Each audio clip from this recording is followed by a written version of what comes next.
తాకట్లో ఉన్న మీ బంగారాన్ని విడిపించి ఆ రోజు ఆన్లైన్ రేటుకి కొంటాం. Sharma gold company. నమస్కారం, సుమన్ టీవీకి స్వాగతం. నేను మానస.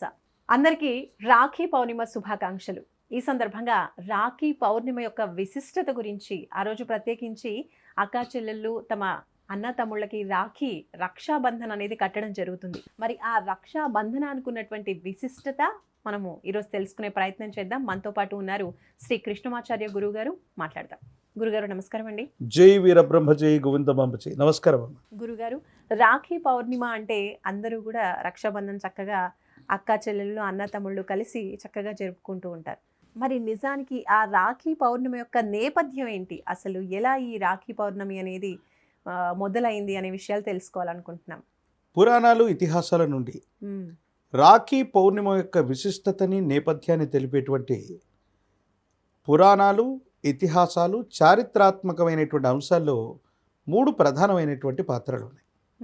వాటిలో మొట్టమొదటిది కృష్ణ భగవానుడు శిశుపాలుని సంహరించేటువంటి సందర్భంలో, మహాసుదర్శన చక్రాన్ని వదులుతూ ఉన్నటువంటి సందర్భంలో స్వామివారి యొక్క చూపుడు వేలికి గాయమైతే ద్రౌపది తన యొక్క పట్టు వస్త్రాన్ని చించి ఆయనకున్నటువంటి చూపుడు వేలికి కట్టుగా కట్టిందని, రక్షగా కట్టిందని, విశేషవంతమైనటువంటి భగవానుడు శ్రీకృష్ణ పరబ్రహ్మ తన సోదరి స్వరూపమైనటువంటి ద్రౌపది అలా కట్టగానే పరవశించిపోయి మహాభారతంలో ప్రధానమైనటువంటి ఘట్టమైనటువంటి దుశ్శాసన పర్వంలో తన యొక్క చీరలను ఒలుస్తున్నటువంటి సందర్భంలో రక్షించడమే కాదు, జీవిత పర్యంతం కూడా ఒక సోదరి కంటే ఎక్కువగా ఆవిడ్ని ద్రౌపదిని భావన చేస్తూ కాపాడనన్నటువంటి వృత్తం, ఇతివృత్తం మనకు ఉంటుంది. అలాగే మహాలక్ష్మి స్వరూపమైనటువంటి అమ్మవారు, విష్ణుమూర్తి, మహాబలి చక్రవర్తి, వీళ్ళకు సంబంధించినటువంటి ఒక వృత్తాంతం ఉంది. చాలా బలసంపన్నుడైనటువంటి బలి చక్రవర్తి పాతాళంలో ఉంటూ శ్రీ మహావిష్ణువును కూడా తన యొక్క వినతి మేరకు మహావిష్ణువు కూడా పాతాళంలో ఉండిపోయాడు. పాతాళంలో ఉన్నటువంటి తన భర్తని మళ్ళీ వైకుంఠానికి తీసుకెళ్లేటువంటి సందర్భంలో మహాలక్ష్మి అమ్మవారు ఒక చిన్న బంధనాన్ని సోదరుడిగా భావించి ఆ విశేషవంతమైన బలి స్వరూపాన్ని, మహాబలుడైనటువంటి బలికి ఒక చిన్న దారాన్ని కట్టిందని లేదా రక్షణ కట్టిందని పురాణాలు, ఇతిహాసాలు చెప్తాయి. అందుకే ఒక మాట ఉంది, ఏనబద్ధో బలీరాజ దానవేంద్రో మహాబలః తేనత్వామభిబద్మామి రక్షమాచలమాచల. అంటే ఏ తోరమైతే, ఏ రక్ష అయితే మహాబలి అయినటువంటి దానవేంద్రుడైనటువంటి ఆయన్ను కూడా బంధించబడినటువంటి రక్ష ఏదైతే ఉందో, ఈ రక్ష నన్ను కూడా రక్షించుగాక అని అనుకుంటూ ఉంటాం. సోదరులు, సోదరీమణులు సోదరులకు కడుతూ ఉంటారు. ఇది పురాణాలకు సంబంధించింది అనుకున్నాం. మరి రక్షాబంధనం ఈ శ్రావణ మాసంలో వచ్చే విశేషవంతమైనటువంటి ఈ పుణ్యకాలంలోని పౌర్ణమి తిథి మరింత ప్రశస్తం అవ్వడానికి మరో చారిత్రాత్మకమైన నేపథ్యం ఉంది. అలెగ్జాండర్ అన్నటువంటి ఒక గొప్ప వీరుడు గ్రీకు దేశం నుండి ప్రపంచంలోని ప్రతి దేశాన్ని జయిస్తూ ఉన్నటువంటి సందర్భంలో భారతావని మీదకి వచ్చాడు. భారతావనిలో పురుషోత్తముడు అనేటువంటి రాజుతో యుద్ధంలోకి వెళ్ళాడు. పురుషోత్తముడు అలెగ్జాండర్ మీద గెలవటమే కాదు, అలెగ్జాండర్ని బంధించగలిగినటువంటి పని చేశాడు. ఇక అలెగ్జాండర్ను చంపేస్తాడేమో అనుకున్న సందర్భంలో అలెగ్జాండర్ యొక్క ధర్మపత్ని అయినటువంటి రోక్సానా, ఈవిడ అలెగ్జాండర్ భార్య, పురుషోత్తముడి దగ్గరికి వచ్చి, భారతదేశంలో ఉన్నటువంటి రాజులందరికీ కూడా భావోద్వేగాలు ఎక్కువగా ఉంటాయి, సెంటిమెంట్స్ పట్ల వీళ్ళు చాలా ఇదిగా ఉంటారు.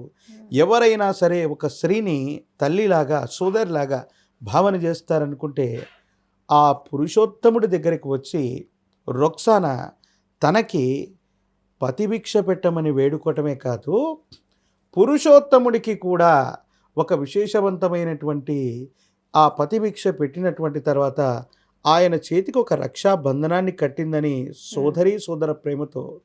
అందుకే పురుషోత్తముడు అలెగ్జాండర్ని విడిచిపెట్టాడన్నటువంటి చారిత్రాత్మకమైనటువంటి నేపథ్యం ఉంది.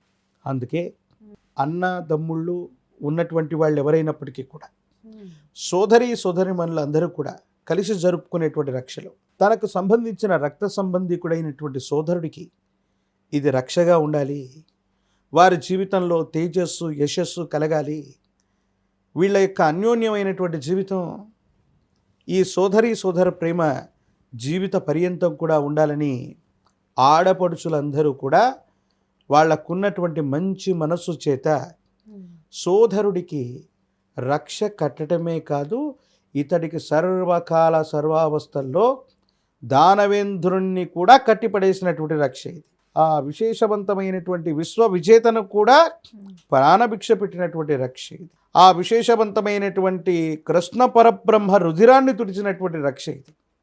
అలాంటి రక్షను నేను కడుతున్నాను కాబట్టి మళ్ళీ రక్షాబంధన దినోత్సవం వచ్చే వరకు ఈ రక్ష నా సోదరుణ్ణి కాపాడుగాక.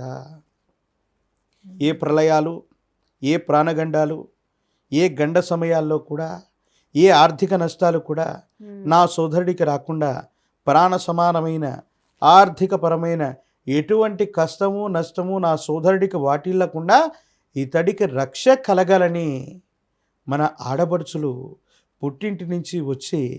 పుట్టింటికి వచ్చి మెట్టినింటికి వెళ్ళినప్పటికీ కూడా మళ్ళీ పుట్టింటికి వచ్చి అన్నదమ్ముళ్ళకి అక్క చెల్లెళ్ళు రాఖీ కట్టడంలో ఉన్నటువంటి ఇంత నేపథ్యం ఉంది. అందుకే చాలు మంచి మనుషుతో ఆడపడుచులు ఆ రోజు వచ్చి ఒక చిన్న తోరం, అది రాఖీనే అక్కర్లేదు, ఒక చిన్న దారాన్ని రక్షాబంధన దినోత్సవం అన్నాడు గనక ఏ సోదరుడికైనా కడితే చాలు, అది నిజంగా రక్షాబంధనమై వాళ్ళ యొక్క జీవితాన్ని వచ్చే సంవత్సరం వరకు కాపాడి తీరుతుంది. గురుగారు, ఎంతో పవిత్రమైన ఈ రక్షా బంధనానికి ఉన్నటువంటి నేపథ్యం గురించి మాకు తెలియజేసినందుకు ధన్యవాదాలు గురుగారు. నమస్కారం. జై వీరబ్రహ్మ, జై గోవిందమాంబజీ. అందరికీ మరొకసారి రాఖీ పండుగ శుభాకాంక్షలు తెలియజేస్తూ నమస్కారం.